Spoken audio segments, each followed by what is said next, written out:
तो फिल्म की शुरुआत में हम लरीसा और उसके हस्बैंड को देखते हैं। इन दोनों के दरमियान बहुत ही ज्यादा प्यार था। शादी के कई सालों बाद इन्होंने अपनी एनिवर्सरी प्लान की। इस मर्तबा ये लोग वर्ल्ड टूर करने वाले थे। लरीसा बहुत ज्यादा एक्साइटेड थी। उसे तो अपने हस्बैंड की कंपनी बहुत पसंद थी। लरीसा का हस्बैंड भी उससे बहुत प्यार करता था। ये लोग फ्लाइट में बैठ जाते हैं और यहाँ लरीसा की एक अजीब आदत हमें पता चलती है। लरीसा को बेल्ट बांधने का फोबिया था। वो कार या प्लेन में बेल्ट नहीं लगा सकती थी। आज भी उसने बेल्ट नहीं लगाई और अपने हस्बैंड के कंधे के साथ ये सफर एंजॉय करने लगी। पहले पहले प्लेन बहुत ही स्मूथली उड़ा। सफर भी बिल्कुल ठीक था, मौसम भी अच्छा था, लेकिन ये नहीं जानते थे कि इतनी सारी अच्छी चीजों के दरमियान कुछ बुरा भी हो सकता है। सफर के दौरान अचानक ही ये प्लेन बुरी तरह हिला। लरीसा भी नींद से उठ गई। उसने बाहर देखा तो इनके प्लेन के साथ एक जेट प्लेन टकराने वाला था। इससे पहले लरीसा कुछ सोच पाती, दूसरा प्लेन उनके प्लेन से टकरा कर 2 हिस्सों में डिवाइड हो जाता है। उस प्लेन के साथ साथ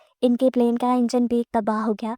उसमें आग लग गई और प्लेन तेजी से डैमेज होने लगा। प्लेन का प्रेशर भी खराब हो चुका था। प्लेन में मौजूद एयर होस्टेस भी उड़ने लगी और क्योंकि लरीसा ने भी सीट बेल्ट नहीं बांधी थी, इसलिए वो भी हवा के दबाव में उड़ते हुए वहां से दूर जा गिरी। हालांकि उसने अपने हाथ पांव मार कर अपने आप को स्टेबल करने की भी कोशिश की, लेकिन सब नाकाम था। बहुत जोर लगाने पर उसने बहुत ही मुश्किलों से इस टूटते प्लेन की एक सीट को थाम लिया। इस टाइम लरीसा बुरी तरह घबराई हुई थी।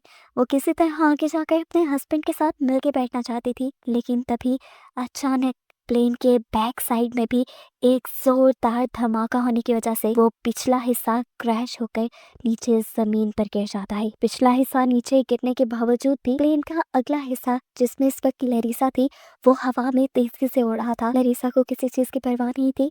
वो बस आगे आगे बढ़ रही थी अपने हस्बैंड के पास जाने के लिए। यहाँ पे मौजूद सभी लोग ऐसा महसूस कर रहे थे कि अभी वो मर जाएंगे। एकदम से हवा का उल्टा दबाव आया और लरीसा आगे की तरफ उड़ गई। इससे पहले कि वो ज्यादा आगे चली जाती, उसके हस्बैंड ने उसे पकड़ कर बचाने की कोशिश की, लेकिन हवा का दबाव इतना ज्यादा था कि लरीसा का हस्बैंड कुछ ही सेकंड उसका हाथ पकड़ पाया और आखिर उन दोनों के हाथ एक दूसरे से छूट गए। ये उड़ता प्लेन भी नीचे गिरकर क्रैश हो गया। वो हिस्सा जिसमें लरीसा का हस्बैंड रह गया था, वो तो बिल्कुल नीचे गिर गया था, जबकि जिस पार्ट में लरीसा थी वो हिस्सा भी हवा में था और तेजी से नीचे की तरफ जा रहा था। कोई भी इस टाइम होता, वो सिर्फ अपनी मौत के बारे में सोचता, लेकिन लरीसा के माइंड में उसका हस्बैंड था। उसे अपनी जान बचाकर अपने हस्बैंड से भी तो मिलना था। बहुत ही मुश्किलों से वो किसी तरह सीट पर बैठी और उसने बेल्ट बांध ली। इसके बाद क्या हुआ उसे कुछ होश नहीं था। सीन कट हो गई। हमें कुछ देर बाद का सीन दिखाया गया, जहाँ इस टाइम लरीसा की चेयर जंगलों के बीचों बीच पड़ी है। प्लेन बुरी तरह क्रैश हो गया है। कई हिस्से प्लेन के उसके करीब नहीं। पूरी तरह होश में आने के बाद उसे याद आने लगा कि उसके साथ एक बहुत बड़ा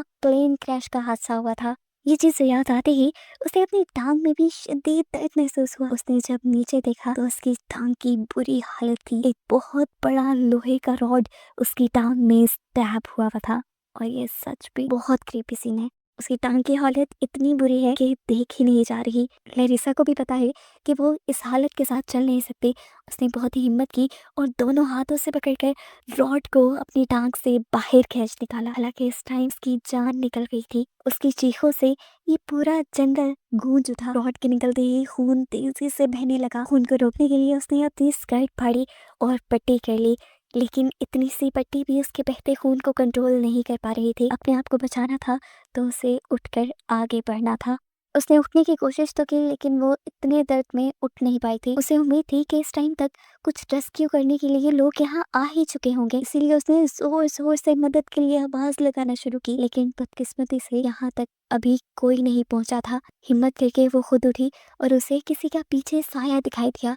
करीब जाकर उसने देखा तो वहां पे एक लड़की थी, जिसे देखकर उसकी उम्मीद बंधी, लेकिन पास जाकर जैसे ही उसने इस लड़की को छुआ तो वो मर चुकी थी। ये जानकर उसका सारा हौसला टूटने लगा था। दुख और दर्द की हालत में यहाँ लरीसा बेहोश हो गई। सीन कट होकर अब हमें रशियन जर्नल को दिखाया गया, जिनको 2 प्लेन क्रैश की खबर मिल चुकी है और उन्होंने रेस्क्यू ऑपरेशन को भी स्टार्ट करवा दिया है। जंगल में तेजी से रेस्क्यू करने के लिए लोग बढ़ने लगे हैं, लेकिन अभी तक कोई भी लरीसा तक नहीं पहुंचा। यहाँ हमने लरीसा को देखा, जिसे मच्छर काटने की वजह से होश आया था। होश आते ही उसके कानों में हेलीकॉप्टर की आवाज गूंजी और वो समझ गई कि रेस्क्यू टीम ऑपरेशन के लिए पहुंच चुकी है। अपने बचने की उम्मीद में उसने आगे बढ़ने का फैसला किया और अपने पास पड़ी लाश के ऊपर से स्कार्फ उतारकर अपनी पट्टी की और आगे बढ़ने लगी। उसी हेलीकॉप्टर की आवाज की डायरेक्शन में खुशकिस्मती से वो जंगल के दरमियान एक मैदानी इलाके में पहुंच गई, जहां से हेलीकॉप्टर वाले उसे देख सकते थे। उसने स्कार्फ को हिलाते हुए हेलीकॉप्टर को इशारे करने की भी कोशिश की, लेकिन बदकिस्मती से पायलट्स उसे ना देख पाए। उसने हार नहीं मानी और दोबारा वो हेलीकॉप्टर की डायरेक्शन में चलने लगी। इस टाइम चलना उसके लिए इतना मुश्किल था कि कोई सोच भी नहीं सकता। दर्द, कमजोरी से बुरा हाल था।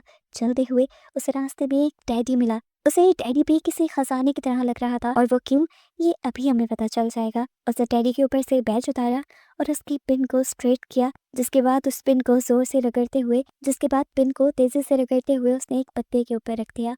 इस पिन और पत्ते ने बिल्कुल एक कंपास की तरह काम किया था। ये ट्रिक उसे उसके हस्बैंड ने सिखाई थी जब वो कैंपिंग के लिए गए थे, और आज यही ट्रिक उसकी जान बचा रही थी। इस पत्ते की बताई डायरेक्शन ने फाइनली उसे एक नदी तक तो पहुंचा ही दिया था, जिसमें साफ पीने का पानी आ रहा था। सर्वाइवल के लिए पानी बहुत जरूरी था। उसने पहले जी भर के पानी पिया, मुंह धोया और उसके बाद बहुत सारा पानी पास पड़े एक प्लास्टिक बैग में भर लिया। ये पानी भरने के बाद वो वापस उसी जगह गई जहाँ पर उसका प्लेन क्रैश हुआ था, जहाँ उसकी सीट थी। यहाँ उसने मरी हुई औरत का कोट निकाल कर पहना, क्योंकि सर्दी बहुत ज्यादा थी। जिसके बाद उसने पास से एक छड़ी उठाकर अपने पानी के बैग को उस छड़ी से बांध लिया, जिस छड़ी के सहारे अब वो आगे बढ़ने लगी। बहुत ही एहतियात से खतरों का सामना करते हुए वो आगे बढ़ रही थी। रास्ते में बहुत से खतरे थे, जिसकी वजह से उसे ज्यादा एहतियात करनी पड़ रही थी। कई घंटों के सफर के बाद वो सारे खतरों का सामना करते हुए थकते थकाते आखिर जंगल से बाहर एक खुले मैदान में पहुंच ही गई। लेकिन वो नहीं जानती थी ये जंगल से भी ज्यादा खतरनाक है, क्योंकि ये जगह थी एक दलदल, जिसने फौरन ही लरीसा को अपने अंदर खींच लिया था। लरीसा तड़पने लगी। बाहर निकलने के लिए उसने जमीन भी पकड़ी, लेकिन यहाँ की जमीन भी कच्ची थी। इससे पहले कि दलदल उसे पूरी तरह अपने अंदर खींच लेती, लरीसा अपनी पूरी ताकत लगाते हुए बाहर की तरफ बढ़ती है और दरख्त की एक डाली को पकड़ लेती है, जो कम से कम इतनी मजबूत तो थी कि उसने लरीसा का वजन सह लिया और उसके सहारे लरीसा बाहर आ गई। इस वक्त उसकी सारी ताकत खत्म हो चुकी थी। उसे पता नहीं चला, बाहर निकलते ही वो सो गई। घंटों बाद जब उसे होश आया तो उसने देखा कि ये जगह बहुत खतरनाक है। वो फौरन यहाँ से उठी और जान बचाने के लिए आगे बढ़ी। उसने अब पहाड़ी वाला, ऊंचाई वाला रास्ता लिया था। उसे उम्मीद थी कि ऊपर पहुंचने पर जरूर कोई ना कोई उसे मिल जाएगा। अपने पाँव के जख्मों के बावजूद अपने आप को तकलीफ देते हुए वो ऊपर तो चढ़ती रही, लेकिन उसकी बदकिस्मती के चोटी पर पहुंचते ही उसका पाँव लड़खड़ाया और वो वापस नीचे गिर गई। इस वक्त उसकी सारी उम्मीदें टूट गई। वो चाहती तो यहाँ से उठती भी ना, लेकिन तब उसके दिमाग में उसके हस्बैंड के साथ बिताए सारे खूबसूरत लम्हे उसे याद आने लगे। उसने कभी सोचा भी नहीं था कि उसका ये हनीमून ट्रिप इतना भयानक हो जाएगा। उसका हस्बैंड ही इस ट्रिप में उससे बिछड़ जाएगा। ये ख्याल आते ही उसने अपने हस्बैंड को ढूंढने का फैसला किया, और इसी फैसले ने उसे इतनी हिम्मत दे दी कि वो दोबारा ना सिर्फ खड़ी हुई, बल्कि वही पहाड़ी उसने पार करके वो ऊपर भी पहुंच गई। यहाँ थोड़ी रोशनी थी, थोड़ा सुकून था। उसने सोचा कि कुछ देर वो आराम कर ले, लेकिन शायद ये उसकी किस्मत में था ही नहीं, क्योंकि सामने एक टाइग्रेस भूखी अपनी शिकार की तलाश में बैठी थी। लरीसा ने सोचा कि वो साइड से गुजर जाएगी, लेकिन उसकी बदकिस्मती कि उसके जाने से पहले ही उस टाइग्रेस ने उसे देख लिया। अपने शिकार के भनकते ही ये शेरनी, ये टाइग्रेस लरीसा के पीछे भागने लगी, और उससे बचने के लिए लरीसा को भी तेजी से भागना पड़ा। उसकी टांग पे जख्म भी था। पूरी तेजी से तो वो भाग भी नहीं पा रही थी, जबकि शेरनी तो अपनी फुल स्पीड में थी। ऐसे में जैसे ही लरीसा और उसके दरमियान का फासला कम हुआ, तो तब लरीसा को लगा बस अब उसकी जान खत्म हो गई। लेकिन किस्मत कुछ और ही चाहती थी। आगे एक गड़ा था।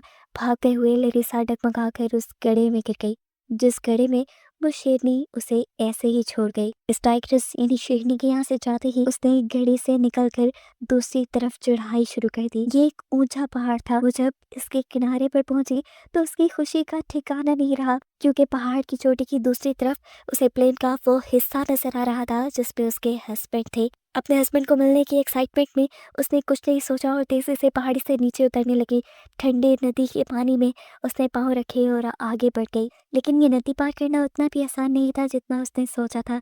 जैसे ही नदी गहरी हुई, पानी का बहाव उसे अपने साथ बहा ले गया, और बर्फीले पानी ने उसका सारा खून जमा दिया। हिम्मत करके वो किसी तरह अपने रास्ते में नदी में आने वाले पत्थर को पकड़कर पानी के बहाव से बच तो गई, लेकिन अब तकलीफ में आगे बढ़ना उसके लिए मुश्किल था। तैरते हुए, चीजों को पकड़ते हुए वो किनारे तक पहुंच ही गई, जहाँ प्लेन का मलबा था। वो इस आस में थी कि उसे अपने हस्बैंड दिख जाएंगे, लेकिन यहाँ तो एक खतरनाक मंजर था। उसे दिखी एक लाश जो तकरीबन सड़ चुकी थी, क्योंकि आज उस हादसे को हुए 3 दिन गुजर चुके थे। ये पायलट की लाश थी। खैर, पायलट के डेक के पास उसे इमरजेंसी गन मिली। ये फ्लेयर गन थी जिसकी 2 बुलेट्स भी थी। अपनी जान बचाने के लिए उसने हिम्मत जुटाकर एक बुलेट फायर कर दी, लेकिन बदकिस्मती से यहाँ देखने वाला कोई भी नहीं था और यहाँ उसने फैसला किया कि वो दूसरी बुलेट ऊंचाई पे जाकर चलाएगी, जहाँ से किसी के देखने की उसे उम्मीद होगी। आगे बढ़ते हुए सफर में उसके पाँव से कुछ टकराया। ये बैग था उसके हस्बैंड का ही बैग, जिसमें उसके हस्बैंड ने उसके लिए काफी सारे स्केचेस बनाए हुए थे। ये देखकर उसको उम्मीद की किरण जाके उसे पता चल गया कि उसके हस्बैंड यही के ही करीब है।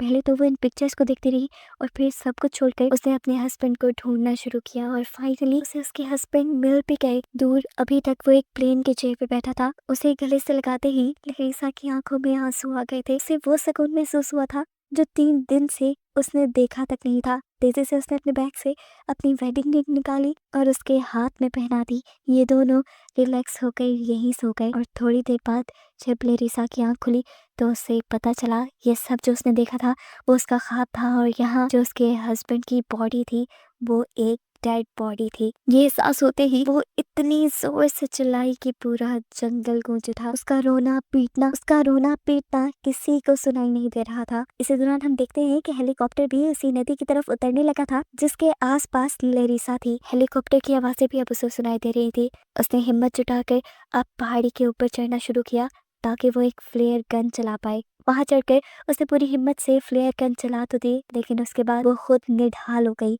3 दिन से उसने ना कुछ खाया था और उसके साथ हादसा भी बहुत बड़ा हो गया था। उसकी किस्मत अच्छी थी कि रेस्क्यू ऑफिसर ने उसके सिग्नल को देख लिया और फौरन उसे रेस्क्यू करने के लिए उसके पास आ गए। उसकी हालत बहुत ही ज्यादा खराब थी। अभी तक इन लोगों को सिर्फ एक ही इस हादसे की जिंदा औरत मिली थी। रेस्क्यू ऑफिसर जल्दी से अपनी जैकेट उतार कर लरीसा को पहना देते हैं और उसे रेस्क्यू कर लिया जाता है। कहानी के आखिर में हमें पता चला कि ये हादसा बिल्कुल असल था। 1981 में 2 प्लेन क्रैश के इस हादसे में सिर्फ एक ही औरत सरवाइव कर पाई थी, जिसकी ये कहानी हम देख चुके हैं।